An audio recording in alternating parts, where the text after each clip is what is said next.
안녕하세요. 엠버 사서입니다. 오늘 읽어드릴 책은 배철현 작가님의 심연입니다. 에필로그. 이제는 나를 돌아볼 시간. 위대한 개인은 위대한 국가를 만드는 초석이다.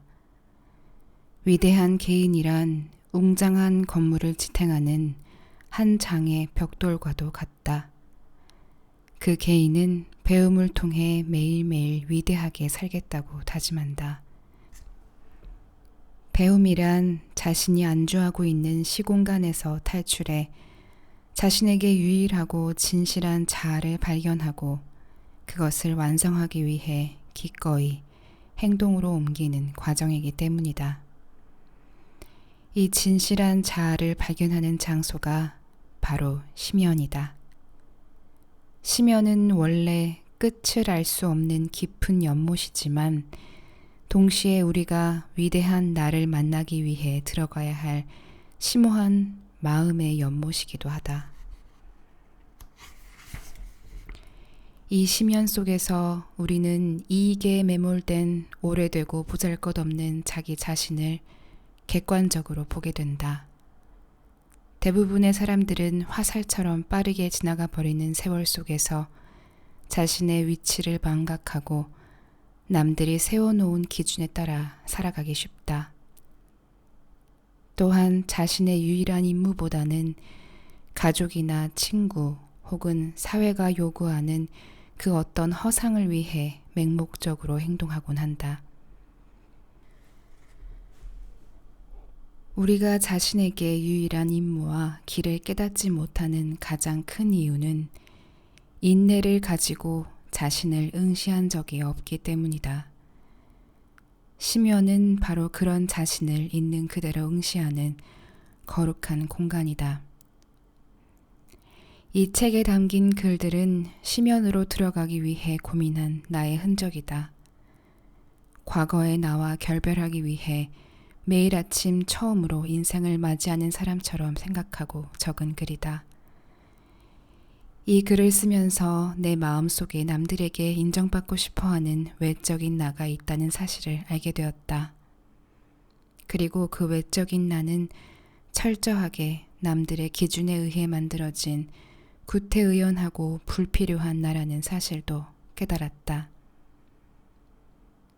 위대한 개인은 매 순간 자신을 독수리의 눈으로 관찰하고 자신이 미래에 이뤄야 할 임무를 위해 지금 이 순간 자신의 혼과 영을 다해 최선의 경주를 하는 사람이다. 심연이 가져다준 자신의 고유한 임무가 그 사람의 호흡이며 몸가짐이다. 그 임무에 지속적으로 몰입되었을 때 그 사람만의 숭고한 인격이 자연스럽게 드러난다. 오늘 아침도 나는 나 자신을 가만히 들여다보는 마술의 공간이자 거룩한 공간인 심연 속에서 하루를 시작한다. 그리고 다짐한다. 나는 오늘 인생의 초보자가 되겠다고. 그리고 오늘을 인생의 마지막 날처럼 살겠다고.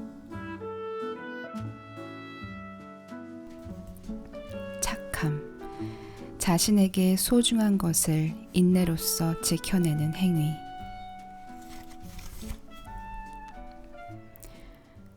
자립을 위한 첫째 조건은 편하고 익숙한 장소에서 벗어나는 것이다. 우리는 흔히 그런 곳을 집이나 고향이라고 한다. 1988년 서울 올림픽이 시작되기 직전 나는 집과 고향을 떠나 먼 곳으로의 여정을 시작했다. 비행기로 20여 시간을 날아 도착한 곳은 보스턴에 있는 하버드 디비너티 스쿨. 이곳은 다양한 종교인들이 만나 서로를 이해하고 자신이 선택한 종교에 대해 심오한 수련을 하는 곳이다. 그곳에서 나의 기나긴 유학 생활이 시작됐다. 내가 이곳에서 공부한 첫 번째 주제는 종교였다. 석사 과정을 마친 뒤 종교와 문명이 배경이 된 고대 언어에 매료된 나는 다시 셈조어와 인도 이란어 고전 문헌학을 전공했다. 이때의 시간들은 나의 긴 학문 여정의 씨앗이 되는 특별한 경험이었다. 그렇게 소중하게 매달렸던 오래된 자아를 유기할 수 있었던 혁명적 시간이었다. 1988년 가을부터 1989년 봄까지 미국의 석유 재벌 록펠러가 지어주었다는 기숙사에서 생활하면서 나는 새로운 정신세계로 들어서고 있었다. 그것은 마치 새끼 거북이가 알을 깨고 나온 뒤 바다의 심연으로 들어가 미역 줄기로 연명하는 것과도 같은 시간이었다. 4층으로 된 기숙사에는 한 층에 20명의 학생들이 거주했다. 중간에 부엌이 있어서 각자 식사를 해결하는 시스템이었고 각 층에는 화장실과 샤워실을 공유하는 4개의 방이 붙어 있었다. 싫든 좋든 4명이 한 해 동안 함께 살아보라는 학교 측의 숨은 의도였는지도 모른다. 나와 함께 화장실과 샤워실을 공유한 친구들의 프로필은 이랬다. 우선 키가 2m나 되는 흑인 스탠리는 미국인이며 한 대형 교회의 목사였고 시카고 대학 티베트어 교수로 있다가 현재는 네팔의 국제 불교 학교 원장으로 있는 나왕 조르데는 티베트 출신 불교 라마승이었다. 그리고 현재 FBI 암호 해독가로 일하는 무신론자 존. 그리고 한국에서 다양한 종교를 접해보지도 못했고 배울 기회도 없었기에 종교적으로나 문화적으로나 무식했던 내가 한 해 동안 함께할 운명의 내 남자였다. 지금 생각해보면 그때의 기숙사 생활은 종교와 삶에 대한 나의 시각에 새로운 지평을 열어주었다. 물론 처음부터 그렇지는 않았다. 당시 나의 목표는 공부 열심히 해서 좋은 학점으로 박사과정에 들어가는 것뿐 그 외에는 어떤 것도 용납하지 않는 이기적인 인간이었다. 이런 내가 난생 처음 보는 각양각색의 다른 인간들과 한 곳에 모여 생활하게 된 것이다. 종교가 다를 뿐만 아니라 종교가 업인 사람들과 함께하는 생활은 가히 가관이었다. 저마다 자신이 믿는 신앙 체계가 우월하며 최고라고 착각했기 때문이다. 그러나 그보다 더 큰 문제는 따로 있었다. 아침이면 모두 볼일을 보고 씻고 학교에 가야 하는데 여럿이 사용하다 보니 화장실과 샤워실이 항상 복잡하고 더러웠다. 문제는 스탠리 목사였다. 그가 화장실과 샤워장을 사용하고 나면 상상할 수도 형용할 수도 없는 지독한 냄새가 났다. 얼마나 지독한지 2-3시간은 적금조차 할 수 없을 정도였다.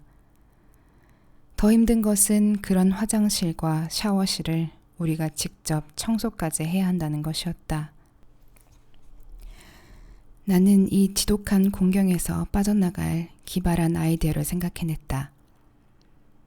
나는 나머지 3명에게 기숙사 화장실과 샤워실을 사용하지 않고 학교 체육관 샤워실을 이용할 테니 대신 화장실 청소 당번에서 제외시켜달라고 통보했다.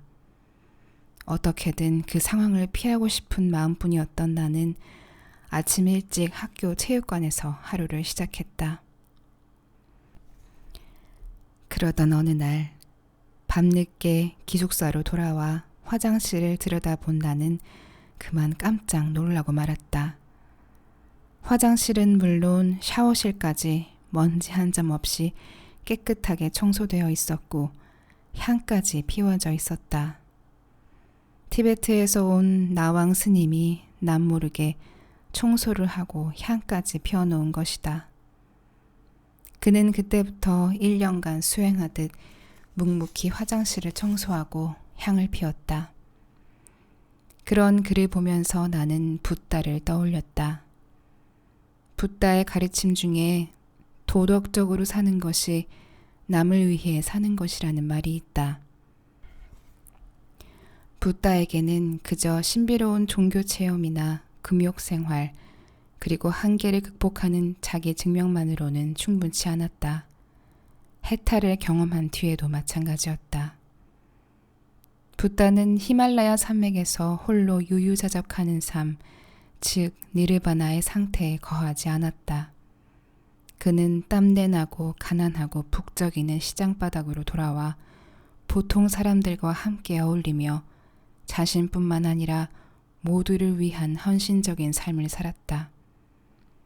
열반에 든 뒤로는 초월적 평화에 탐닉하는 영적 유혹에 빠질 뻔한 적도 있었다.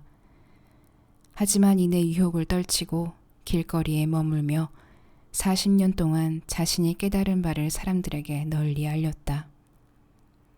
인생의 최고의 가치는 자비이다. 붓다는 상대방이 사랑하는 것을 사랑하는 마음, 상대방이 사랑하는 것을 즐길 수 있는 환경을 만드는 마음인 자아와 상대방이 슬퍼할 때 함께 슬퍼할 수 있는 마음, 상대방이 슬퍼하지 않는 환경에 살 수 있도록 노력하는 마음인 비를 실천했다. 대승불교에서 영웅은 보디샤트바, 즉 보살로 불린다. 보살이란 자비를 깨닫고 묵묵히 실천하는 존재다. 붓다는 깨달음의 직전에 열반의 희열 속으로 사라지기보다 세상의 고통, 그 고통의 한가운데로 돌아와 사람들과 함께 희로애락을 견디기로 결심했다. 그리고 그 결정을 거침없이 행동으로 옮겼다. 이것이 붓다가 말한 도덕적으로 사는 것의 진정한 의미다. 도덕이란 지켜야 하는 율법이나 관습적 규칙이 아니다. 달콤한 유혹을 뿌리치며 세상 고통의 한가운데서 사람들과 함께하는 것이다. 함께 희로애락을 경험하며 자기 삶의 의미와 세상의 이치를 깨달아가는 것이다. 이런 의미에서 나왕 스님은 붓다의 가르침을 온몸으로 실천해 보인 영웅적 존재였다. 마침내 한 해가 지나 기숙사에서 퇴거할 쯤이었다. 무신론자 존이 우리를 불러앉혔다. 그는 스탠리 목사나 내가 믿는 종교를 가짜라고 당당하게 말했다. 자신은 무신론자이지만 종교를 갖게 된다면 티베트 불교를 택하겠다고 했다.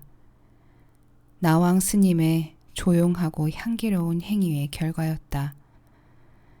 존은 종교인이란 무엇을 믿고 주장하는 존재가 아니라 자신의 삶에 있어서 중요한 것을 알아차려 집중하고 행동하는 자라고 말했다. 종교는 흔히 신념 체계로 잘못 알려져 있다. 많은 사람들이 믿음의 대상인 절대적 존재가 중요하다고 알고 있다. 하지만 종교에서는 진정 무엇을 믿는지가 중요하지 않다. 믿음이란 자신의 삶에서 소중한 것을 찾아가는 과정이며 그 과정에서 습득한 행동을 자연스럽게 드러내는 것이다. 성급하고 편협한 종교 간의 비교는 종교 간의 우열을 매기고 자기 종교의 기준에서 다른 종교를 판단하는 오류를 범하기 십상이다. 다름을 참아주는 행위는 이제 상대방에 대한 배려와 존경이라는 의미로 바뀌어야 한다. 한 종교만 옳다는 독단적인 주장은 지난 2000년 이상 면면이 흘러와 인류 역사를 형성시킨 종교 전체에 대한 모독이다. 종교마다 나름의 독특한 상징 체계와 행동 양식이 존재한다. 이것들을 깊이 연구해 보면 각각의 종교에서 지향하는 길은 하나라는 사실을 깨닫게 된다. 착함에 해당하는 히브리어는 토브이다. 이 단어는 선하다라는 뜻과 향기라는 의미를 동시에 지닌다. 착한 사람은 일반적으로 수동적인 의미가 강조되어 자신의 생각을 감추고 남의 의견에 동의하는 자라고 알려져 있다. 그러나 그런 사람은 착한 사람이 아니라 멍청한 사람이다. 토부를 지닌 사람은 자신이 의도하지 않아도 그의 생각과 행동에서 좋은 향기가 풍긴다. 착함이란 자신의 삶을 깊이 들여다보고 자신에게 소중한 것을 찾아 인내로써 지켜내는 행위다. 그리고 나는 향기로운 존재인가를 스스로에게 질문하고 연습하는 삶이다. 어느 날 나는 티베트 스님 나왕에게 왜 매일 혼자서 청소를 하는지 물었다. 그러자 그가 대답했다. 그냥 좋아서.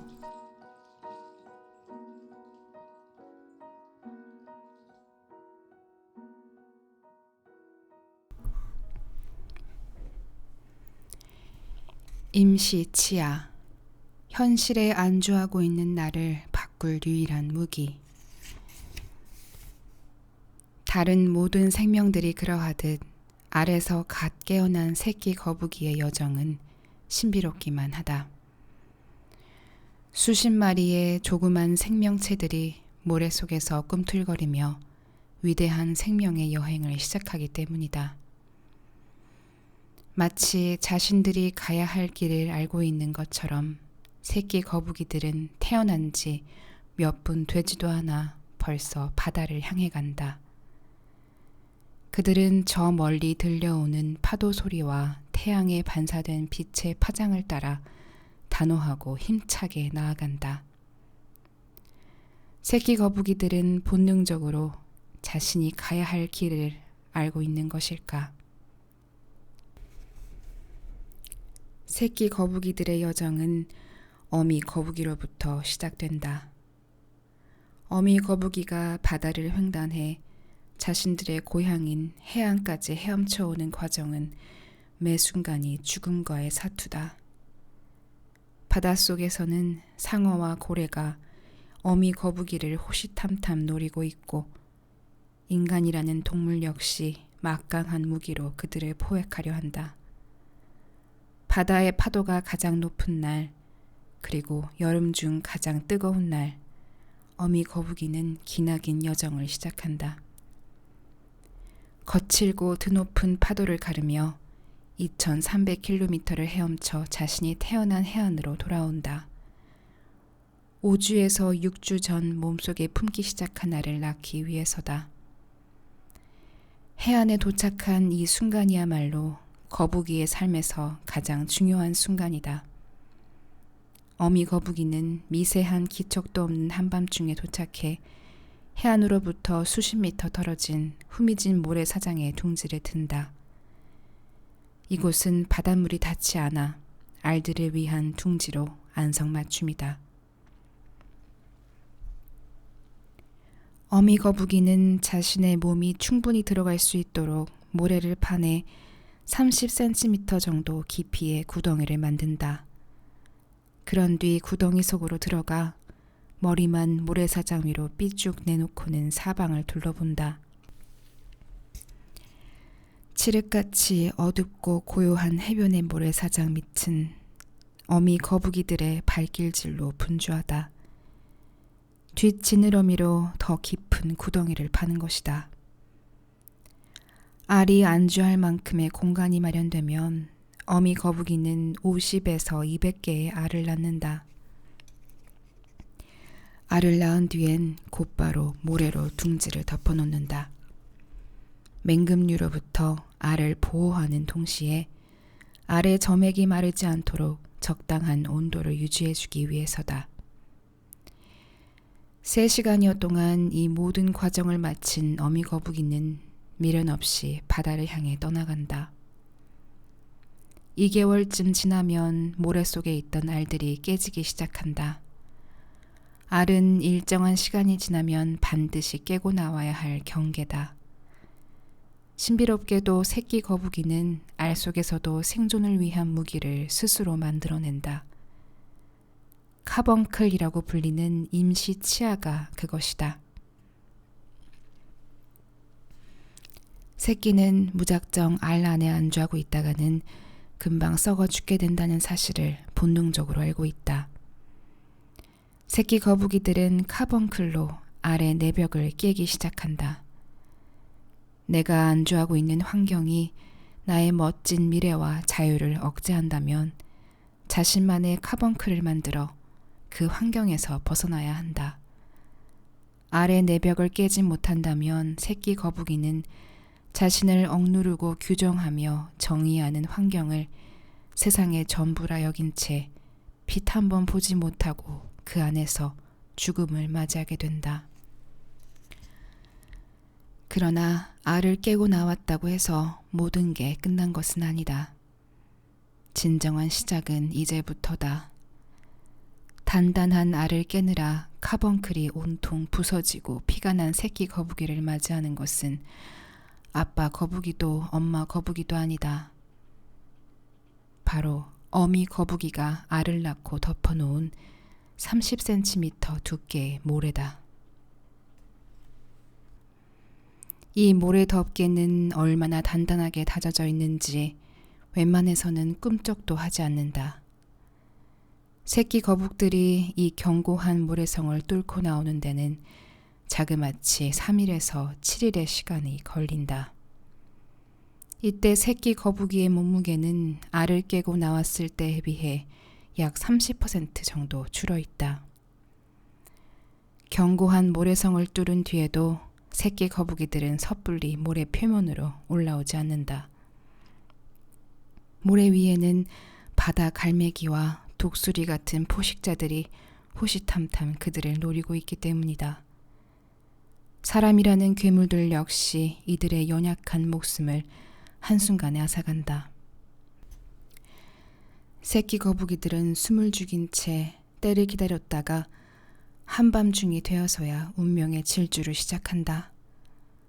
한순간에 쏟아져 나온 새끼들은 자석 컴퍼스라는 본능적인 감지 장치에 따라 자신이 가야 할 길을 향해 일제히 몸을 움직인다. 어쩌면 바다에 미쳐 도착하기도 전에 목숨을 잃을지도 모른다. 그럼에도 새끼 거북이들은 조금의 주저함도 없이 질주를 감행한다. 바다라는 새로운 생명을 만나기 위해서다. 그 순간 갈매기와 독수리들이 손살같이 하강을 시작한다. 아직 촉촉한 새끼 거북이들은 이들의 간식으로 제격이다. 이 무시무시한 돌진을 감지한 새끼 거북이들은 순간적으로 자신들의 딱딱한 껍질 속으로 사지를 집어넣는다. 갈매기와 독수리가 백사장에서 발견한 것은 딱딱한 껍데기뿐이다. 생존을 위한 이 자발적이고 순간적인 행동이 없다면 새끼 거북이들은 이 거친 세상에서 살아남지 못할 것이다. 우여곡절 끝에 새끼 거북이들은 바다에 도착한다. 바다는 이들에게 천국인 동시에 지옥이다. 새끼 거북이들은 바다로 뛰어든 뒤 48시간 동안 미친 듯이 수영을 한다. 그들이 향해 가는 곳은 바다의 가장 밑바닥인 심연이다. 이곳은 그들이 가야 하는 본연의 장소다. 그곳에서 이들을 위협하는 큰 물고기들이 많지 않다. 뿐만 아니라 수압이 높아서 자신을 보호하고 있는 등딱지와 배딱지를 단단하게 만드는 수련의 장소이기도 하다.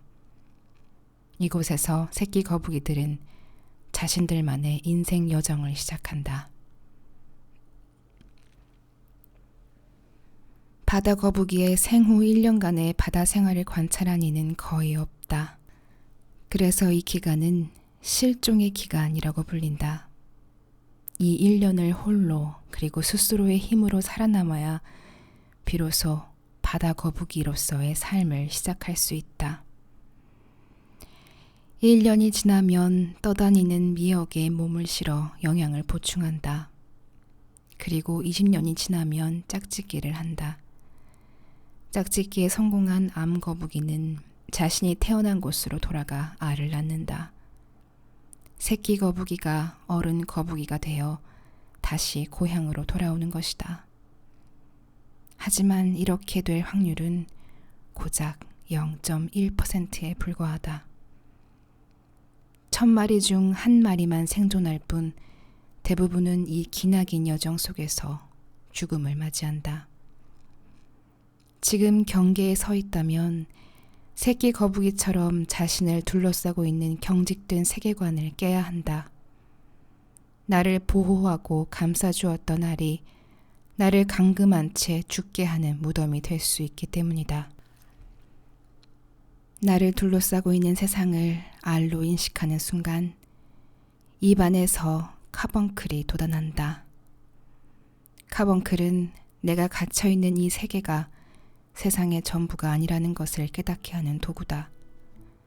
이 카벙클로 우리는 편견과 상식, 전통과 관습, 흉내와 부러움이라는 알을 깨고 더 넓은 바다를 향해 나아가야 한다.